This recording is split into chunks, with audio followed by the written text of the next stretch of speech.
The scriptures today are taken from the book of John, so if you have your Bible with you, please join me in flipping to John 11:38-40. When Mary reached the place where Jesus was and saw him, she fell at his feet and said, "Lord, if you had been here, my brother would not have died." When Jesus saw her weeping, and the Jews who had come along with her also weeping, he was deeply moved in spirit and troubled. "Where have you laid him?" he asked. "Come and see, Lord," they replied. Jesus wept. Then the Jews said, "See how he hurt him." But some of them said, "Could not he who opened the eyes of the blind man have kept this man from dying?" Jesus, once more deeply moved, came to the tomb. It was a cave with a stone laid across the entrance. "Take away the stone," he said.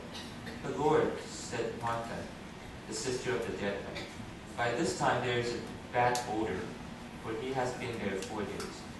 Then Jesus said, "Did I not tell you that if you believe, you will see the glory of God?" This is the word of God. Thanks be to God. The message today, Jesus Weeps, will be delivered by our very own Pastor Patty.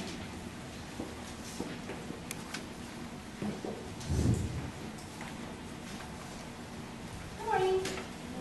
Two things. I'm a really big advocate for missionaries and mission work, so if you have questions or anything you want to ask me, please do so. I love her and she's such a good friend of mine. And also, if you are interested in supporting her, I really encourage you to do so. Put that before the Lord and just meet her and find her after service. This morning I want to show some different pictures. And as I show them, I want you to think about how they make you feel and what emotions are stirred up. So really quickly, of course we know what's going on there. It's the protest. This is a flood that's going on. And then this over here is women who've been trafficked, some homeless people and children in Africa. The next slide is very different. This is actually a festival in South America somewhere, I can't remember. And they're not fighting, they're just throwing water at each other and having a good time. And this is just a blessing. And these are very different. Of course, you can see this is a young boy. This was after the voting that's taking place. And then this is, if I remember, it's in the Philippines. It's very stark contrast. Now, each of these pictures depict different situations that are happening in the world currently, around the world. So they're current all over the world. And some are wonderful stories that bring us joy and happiness. People have said that the story restores their faith in humanity. But the pictures of happiness aside, how did you feel when you saw the pictures of people suffering and in pain?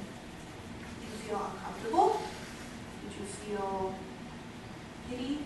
Did you feel upset? Or did you feel nothing? Did you feel compassion? In today's text, we find the shortest verse in the Bible.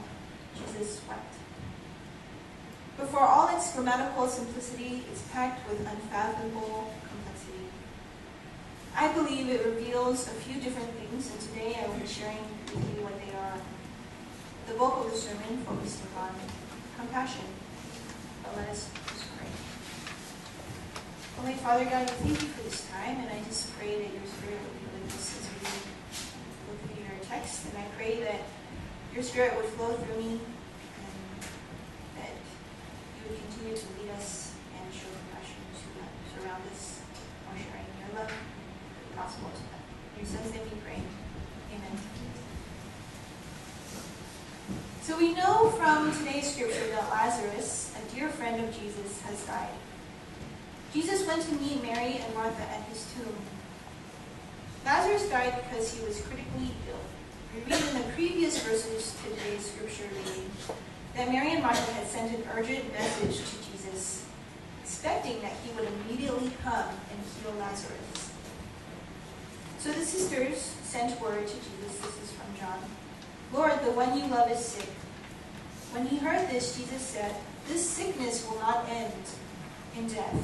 No, it is for God's glory, so that God's Son may be glorified through it." John informs us, however, that Jesus responded that the illness of Lazarus was not death for the glory of God. Then, instead of hastening to Bethany, Jesus deliberately delayed for 2 days. John writes in such a way as to heighten our interest. Jesus could have been there sooner, but he chose not to. Jesus could have prevented the death of Lazarus, but why not? Why? That is the question which John intends us to ask. John clearly tells us that Lazarus died because our Lord planned it that way. So then he told them plainly, "Lazarus is dead, and for your sake I am glad I was not there, so that you may believe." But our Lord told his disciples that the death of Lazarus was the reason for his delay, so that God might be glorified. But when Jesus arrived in Bethany, I don't think he knew the impact of the emotions he would feel. He weeps. This is the only record we have of Jesus weeping. We often read that he was moved or felt compassion for the sick, and he was moved for the 5,000 that he was feeding, but never did he. It's an incredible demonstration of compassion. Now, compassion is an interesting emotion. I want you to think back to the last time you felt compassion. Compassion for anything. The word compassion generally evokes positive feelings. We like to think of ourselves as compassionate and understanding. We more or less assume that compassion is a natural response to human suffering. Who would not feel compassion for a poor old man or a hungry child? It seems almost impossible to imagine that compassion does not belong among our most self-evident human qualities. If someone told you that you lacked compassion, would you be offended? We immediately identify being compassionate with being human. An incompassionate human being seems as inconceivable as a non-human human being. But if being human and being compassionate are the same, then why is humanity torn by conflict, war, hatred, and oppression? Why then are there so many people in our midst who suffer from hunger, cold, and lack of shelter? Why do we torture, hurt, and kill each other? Why is the world in such chaos? These questions suggest that we need to take a closer look at our understanding of compassion. The word compassion is derived from the Latin words pati and cum, which together mean to suffer with. Compassion asks us to go where it hurts, to enter into places of pain, to share in brokenness, fear, confusion, and anguish.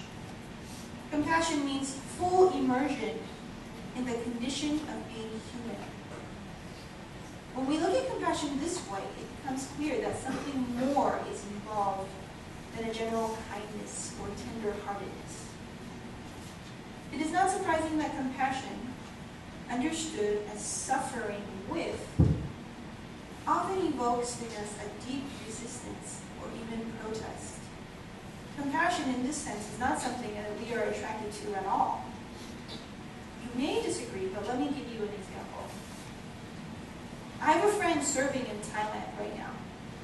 She is reaching out to women who are being kept in brothels against their will and prostituted out to men who will pay the price. She's working with an organization that gathers information to help save these women out of sexual slavery. She went to Thailand with a passion to reach out to these women and share the love of God with them. But as she has been there for a little over a week, she can barely sleep, she can barely eat, she cries, and she is always on the verge of throwing up.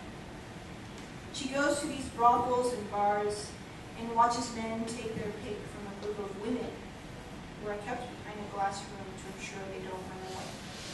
This is what she wrote. Tonight, I went on my first bar outreach, and I could barely keep water down. The looks in these women's eyes broke my heart. The little bit I understood about their very broken families and lives stretched at me.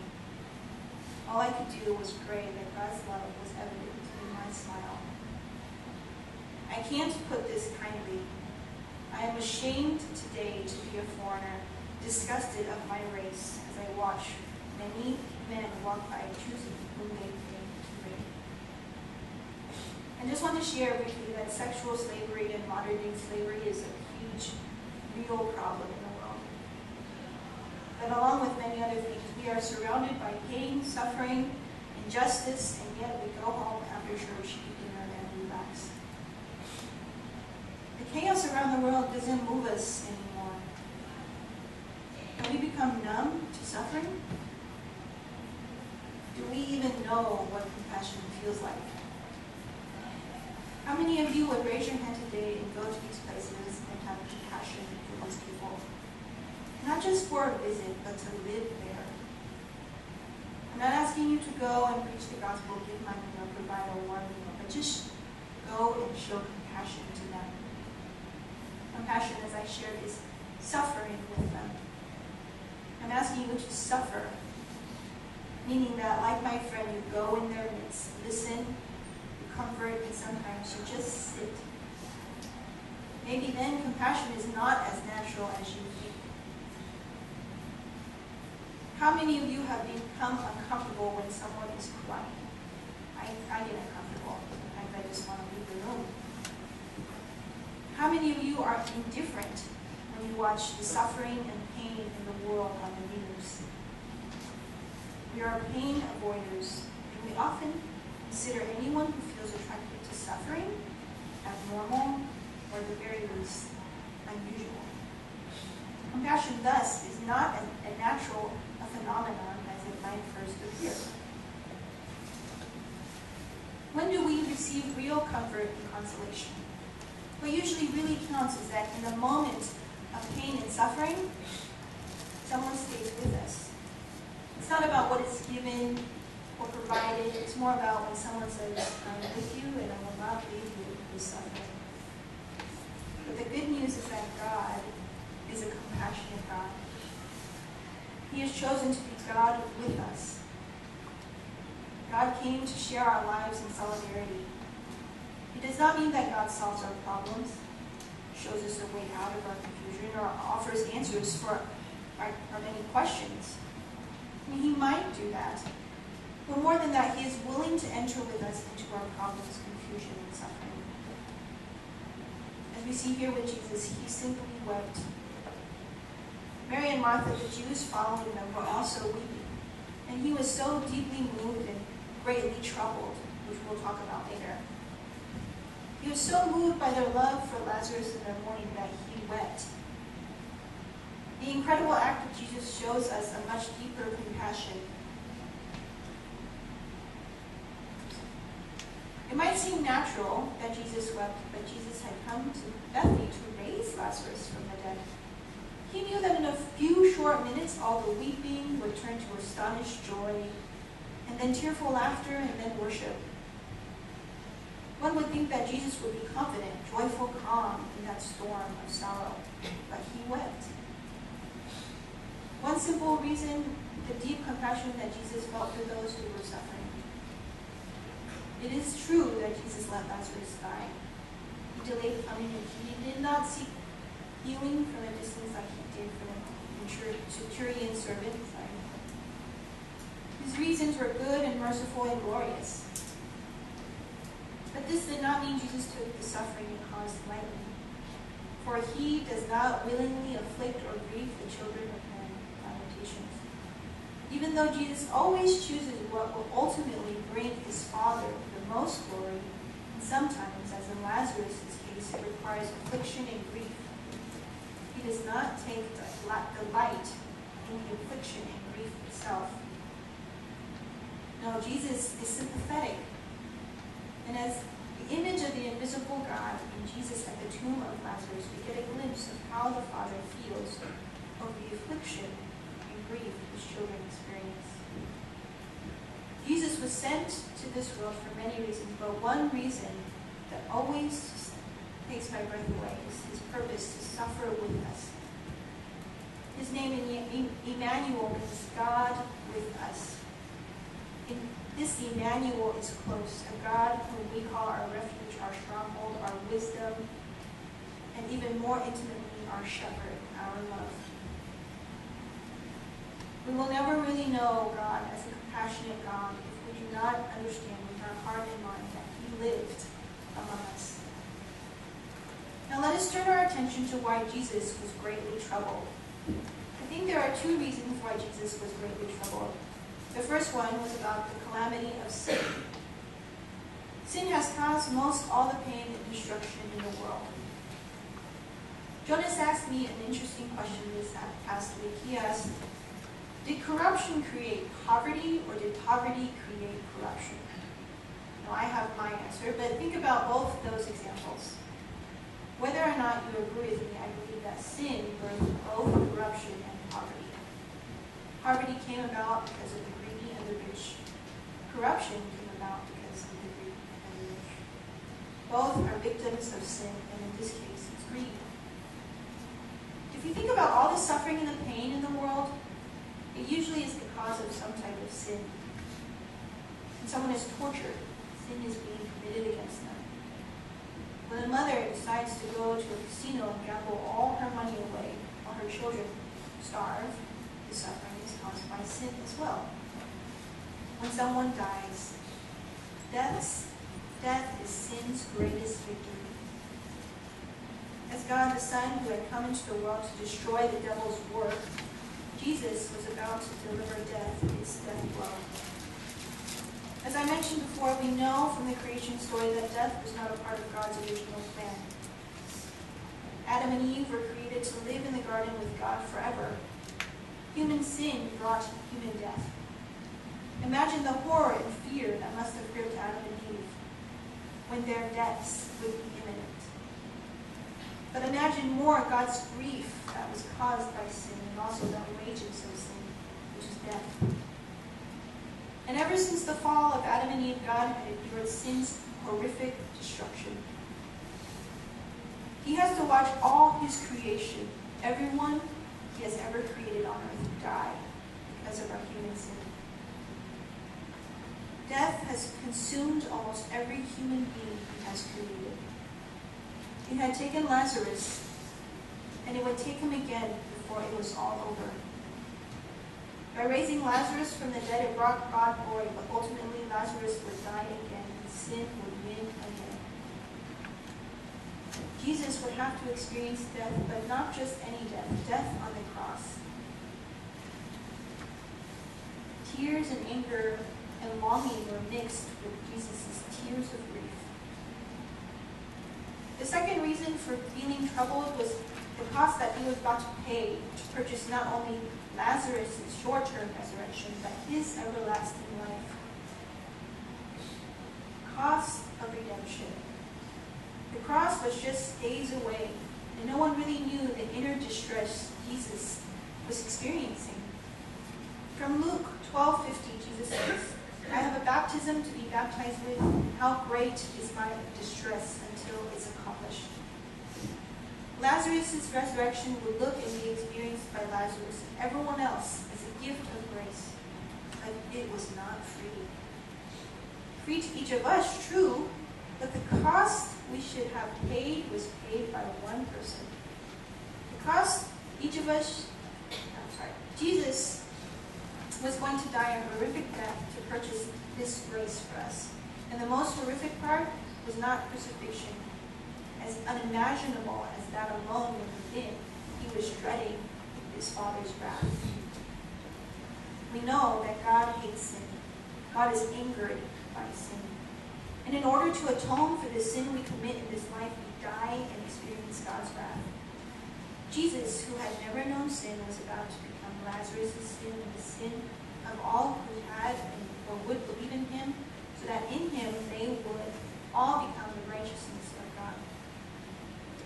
Imagine the agony, the pain, sin, and suffering of the whole world on one person in one singular moment. And Jesus did this for you and for me, so that we would not only escape the Father's righteous wrath, but also receive eternal life. Jesus was looking to the joy that was set before him. But the reality of what lay between that and what lay between his death and that was weighing heavily. Just these few reasons for Jesus' weeping at Lazarus' tomb gives us a glimpse into how God views our suffering and death. If someone ever asks you why God allows suffering and pain in the world, your answer is found in this text. In our suffering, we meet each other and meet God. God did not create pain and suffering in the world. That was our own doing. But when he allows these things to happen, his purpose is far greater than we can imagine. Jesus did not go to Lazarus right away because what he was called to do would bring far greater glory to God and grace to those who are watching. His reasons for not sparing us these things are righteous and glorious, but in them he is full of compassion.